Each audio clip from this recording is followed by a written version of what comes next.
You are listening to the Build a Brain podcast with Dr. Jeanne Zehr. Join the quest to shape an efficient brain that fires on all cylinders and runs like a fine-tuned machine.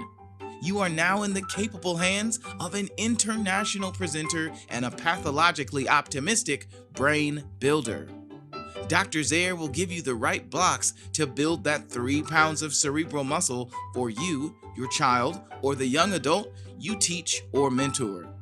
Block by block, thought by thought, now is the time to build a better brain. Let's get started. Welcome, friends, to episode number 17 of Build a Brain.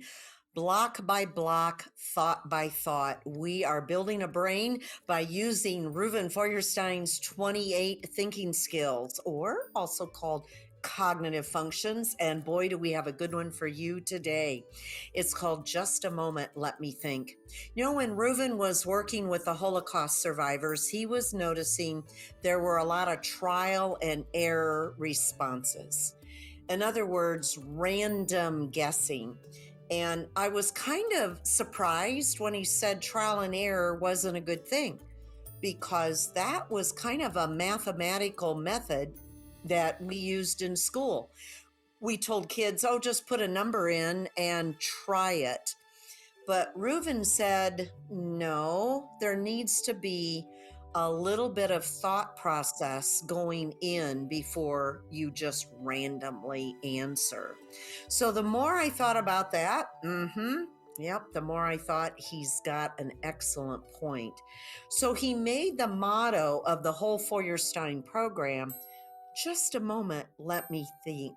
Let me think. I remember I was in Florida doing some training, and I had a wonderful trainee, Roxanne Miller. You remember who you are. Hope you're listening today. And Roxanne just went, oh, Jeanne, do you realize that people pay hundreds of dollars to psychologists to learn how to just do this thinking skill? Just a moment, let me think. And boy, she was right. Our impulsiveness and our random let's try this. Well, maybe this will work, gets us in a lot of trouble in the world.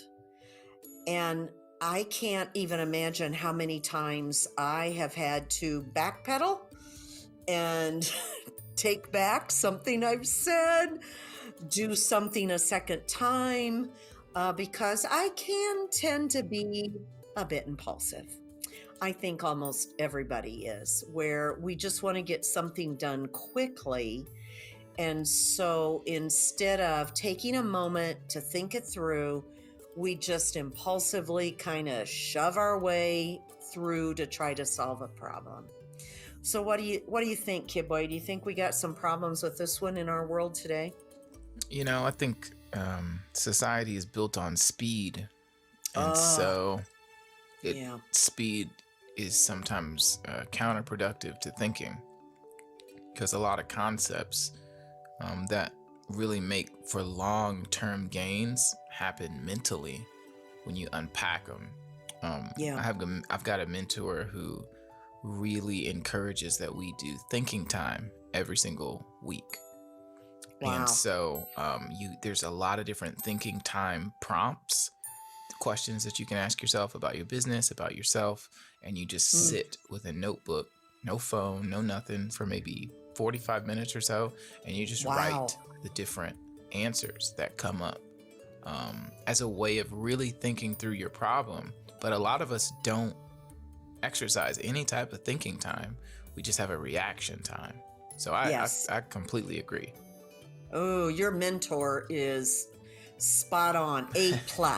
Okay.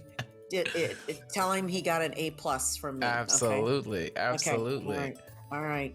Think about school and how you sit in class, and the first kid to turn his paper in, you remember 4th grade, 5th grade? Yeah, not too long ago for you, Kidway, right? Absolutely. Long time ago for me. But we remember how the first kid to turn their paper in, you think, oh, he's so smart. Yep, absolutely. we think speed equals intelligence. And yeah, it could be. There are some really quick thinkers. We call them quick-witted, people that can think on their feet. Nothing wrong with that. Not saying that fast thinking isn't bad, but think about the people that have the biggest breakthroughs in life are what you just talked about. Somebody that's taken 45 minutes a day just to think through how to best solve a problem. When they finally come up with this revolutionary new idea, what do we call those people? Geniuses. Yes, you read my mind. We call them geniuses. But yet they took days to come up with that solution, or years. And we think they're so smart, but boy, pity the poor fourth grader that's the last one to turn his paper in. But maybe it's the most thoughtfully produced paper or answer. So this is a really an ingenious part of the Feuerstein program, because he didn't know about smartphones when he came up with this motto. He didn't know that we were going to be driven by technology. I mean, think about what one-click shopping has done to a lot of budgets. It hasn't been kind to my budget, so I can only imagine. Yeah, my husband and I have a great relationship, okay? And he used to give me such a rough time about the Amazon boxes. It was mostly books. I was always buying books. Well, then he discovered that you could buy lawn equipment and fishing gear and and carpentry tools, and oh my goodness, the things this man, the big boxes that now come to our door. He's way out Amazoning me. Okay. Yeah. So it's the tables have turned in our household. It used to be me, and now it's him. So it's a good joke between us. But we got to be careful. We do have to be careful. We now have, I'll recommend a book. It's called The Dopamine Nation. I think Anne Lambert, I'm not sure I got her last name right. The book is on my bookcase at home. The Dopamine Nation is about addiction and how we now have at our fingertips every imaginable behavior or substance to get addicted to is now easy. It's like right there in our face. All these bad things that we used to have to go get under, have to get your underneath your uncle's bed, or right. You had to go find the guy down on the corner to get the substance. Shoot, you can get it delivered to your house now, probably. It's just every substance, every behavior, every addictive thing out there that can ruin your life is so easily obtainable now. So we have to really utilize this cognitive strategy like never before. So the Dopamine Nation is a really wonderful, she's a psychiatrist that has specialized in all the addictive behaviors. And it is an adult read only, okay? Because she really goes into some detail of what addiction can look like, but it's really helped me. I work in the addiction community. I help adults, particularly women. And so this is just a really good cognitive function that they wish they had when they fell prey to some addictive substance. Is just a moment, let me think, is my trauma, is this thing that is so bad in my life worth using that substance to try to numb the pain? Right. Whether it's shopping or going out to eat too much or, any of those other things, because all those behaviors present themselves in so many different ways. Yeah, it could be chocolate. It could be, you know, it doesn't matter. Yeah, food is a really tough one because you have to eat. So how do I, just a moment, let me think. Well, anyway, that's a whole nother topic. And I didn't mean to go down that bunny trail too much tonight, but I thought it kind of fits our conversation is this idea of too much dopamine. That's what addiction is you've done a big dump of dopamine, so that now when I don't have that substance or this behavior in front of me to give me the dopamine, I have none, because my brain has dumped all the dopamine it's got. So now even the simple little things that used to give you pleasure don't, because you don't have any dopamine left. Say it takes about 30 days to detox. So that means 30 days without that substance or that behavior, so that your brain can come back to normal and you can get dopamine at its normal levels, so that you can look at a sunset and go, that is really beautiful. Or somebody can give you a compliment and you receive it, and it gives you that little dopamine bit of pleasure or reward. So anyway, just a moment, let me think. We want to overcome trial and error responses by taking a few seconds to think. I want you to think of that motto that Feuerstein came up with, just a moment, and then he put, it's a grammar punctuation of 3 dots. We don't use it a lot, but it's 3 dots. It's called an ellipsis. There we go. And the 3 dots, I want you to think of 3 questions. You can ask yourself, what do I see? What is the problem? And what is my strategy? What do I see is just collecting information. What do I already know? What have I heard? What else do I see about this problem? What else? What do I see in front of me? Number 2, what is the problem is about what is the real problem. Can I define what the root problem is here? Sometimes we want to grab the low-hanging fruit and solve the easy stuff, but we're maybe not getting to the root problem that we really need to tackle in our life. So what is the problem, the real one that I need to tackle?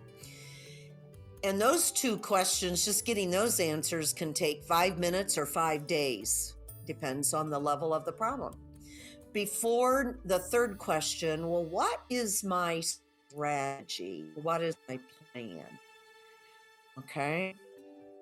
So it's perception, problem identification, and planning. Those are the 3, what you're doing with those 3 questions. So it took me about a year to nail those 3 questions down, but they can be very life-changing. And if you use those 3 questions, it's going to help you slow down and think a minute. I can see your wheels are turning, Kibwe. You got any thoughts on that? Oh, I think that's just really great. What is the problem? That is a question that I think often we really don't ask ourselves. We look at what the problem, quotes, is manifesting, but we're not, even if we go back to, people doing too much online shopping, what is the problem? Why do you feel like you always have to buy something? There's probably a deeper thing going on. Mm-hmm. Or, what is the problem? Why are you always, why do you feel so overwhelmed? What's the problem? I think that's a really, really great question to ask. And then obviously, what's my strategy? Because once you're honest with yourself enough to really look at the problem, then you have to say, all right, so how do I actually tackle this? Do I need help tackling this? Can I do this myself? And I think teaching children how to do that is just a game changer, because children, just like you said, they're just responding to all the different things happening in their brain most of the time. And so teaching them that level of control, that you can ask yourself tough questions and get an answer. You don't have to just do whatever you're thinking. And then you can figure out how to solve your problem based off of the answer. That's just really good for both adults and for for children as well. Mhm. Yeah, I'm still using the 3 questions myself. So they kind of help guide me for whatever's in front of me that I need to tackle for the day. What do I see? What is the real problem? And what is my strategy? And the strategy or plan can just be a first step. It doesn't have to be, oh, this is going to be the final solution. It may be at least it's going to get me started. And then we've got to be flexible and be able to change our strategy if it needs to be. So that is thinking skill number 17. Okay, just a moment. Let me think. Overcoming trial and error responses. So this is your Build a Brain podcast. I'm Dr. Jeanne Zehr, and block by block, thought by thought, we are helping you build a brain. Join me for our next episode. And remember, leave a 5-star review. Thank you. Thanks for listening to the Build a Brain podcast.